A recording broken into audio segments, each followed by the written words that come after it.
बात जरा सियासत की भी करते हैं। और नायब वजीर आला साहब ने ये बात बड़ी कर दी कि कहा कि आईन और कानून में कोई हद उनके लिए नहीं है और वो जो चाहे फैसले कर सकते हैं और उन्हें उम्मीद है कि आने वाले दिनों में बड़े फैसले लिए जा सकते हैं। जम्मू कश्मीर के नायब वज़ीर आला सुरेंद्र चौधरी के मुताबिक जम्मू कश्मीर के अंदर आज के वक्त में ये जो बार बार एक तरह का एक नैरेटिव सेट किया गया है कि हुकूमत के पास इतने इख्तियारात नहीं है, कम काम किए जा सकते हैं, तो उन्होंने दो चार चीज़ों के सवालों के जवाब भी एक तरह से दिए और क्लैरिफाई करने की भी कोशिश की कि मौजूदा वक्त में जम्मू कश्मीर के अंदर आवाम की जो तामीर और तरक्की या रोज़गार के हवाले से या बाकी जो अहम तरीन मामलात हैं या मसाइल हैं उसको लेकर जो तहफ़्फ़ुज़ात हैं उनको दूर करने के लिए हुकूमत के पास एक तो मैंडेट है ही, नंबर्स हैं ही, लेकिन दूसरी तरफ इख्तियारात भी हुकूमत के पास हैं, वो काम कर सकती है। इन बातों का इजहार उस वक्त किया गया जब ये सवालात जम्मू कश्मीर यूनियन टेरिटरी के दोनों सूबों में जन्म ले रहे हैं कि क्या हुकूमत इतने बड़े पैमाने पर जितने वादे किए गए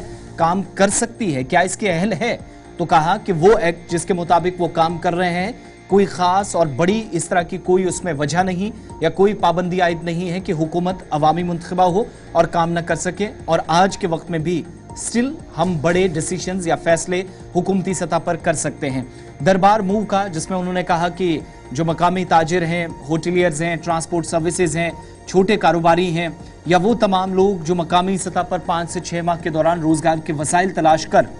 अपनी ज़िंदगी का गुजारा करते हैं, डिप्टी चीफ मिनिस्टर के मुताबिक उन कामों पर भी तवज्जो है। यही वजह है कि इन सारी चीज़ों को और जो रिवायात थी, सकाफत का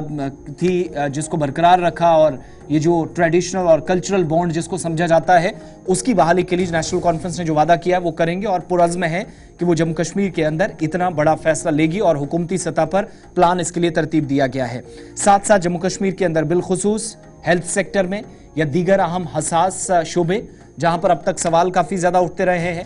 कारकर्दगी मायूस कुन रही है, उनको बेहतर करने के लिए उनके मुताबिक तमाम महकमों के साथ बेहतर हम आहंगी को यकीनी बनाने की एक कोशिश है। और इतना ही नहीं, उन्होंने कहा कि जम्मू सूबे के अंदर जिन लोगों ने जिस हिसाब से वादे किए, एक तो माजी का वो वक्त याद दिलाया गया गुज़श्ता 10 बरसों का जिसमें काम कम होना, वादे ज़्यादा होना, लेकिन मौजूदा वक्त में कहा किसी किस्म के कोई इम्तियाजी सलूक, सियासी तौर पर मुनकसिम करने की बातें या फिर जो कहा जा रहा है कि खित्ते को अलग कर दिया जाएगा, इस तरह की तमाम बातों से हमें बचना होगा, इज्तिनाब करना होगा। National conference doctor Farooq Abdullah और उमर अब्दुल्ला की क़यादत में वो तमाम वायदे करने के लिए पूरे करने के लिए पुरज़्म है जो इंतखाबी मंशूर के में उनके मुताबिक किए गए हैं। सरकार उनके मुताबिक अवाम की जो तवक्कुआत हैं,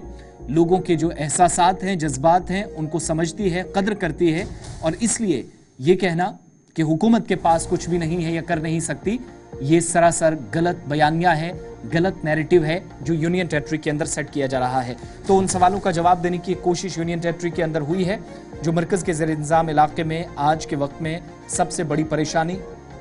या आप कह सकते हैं कि सबसे ज़्यादा सवालात जिसको लेकर पूछे जा रहे हैं, ये तो एक बात थी। अब बात ज़रा करते हैं सेहत के हवाले से, जहां पर आइंदा दिनों में आप देखेंगे कुछ डेवलपमेंट्स होंगी और मरकज़ के ज़ेर-ए-इंतज़ाम जम्मू कश्मीर में आप देखेंगे कि बड़े पैमाने पर मुख्तलिफ सरकारी महकमों के अंदर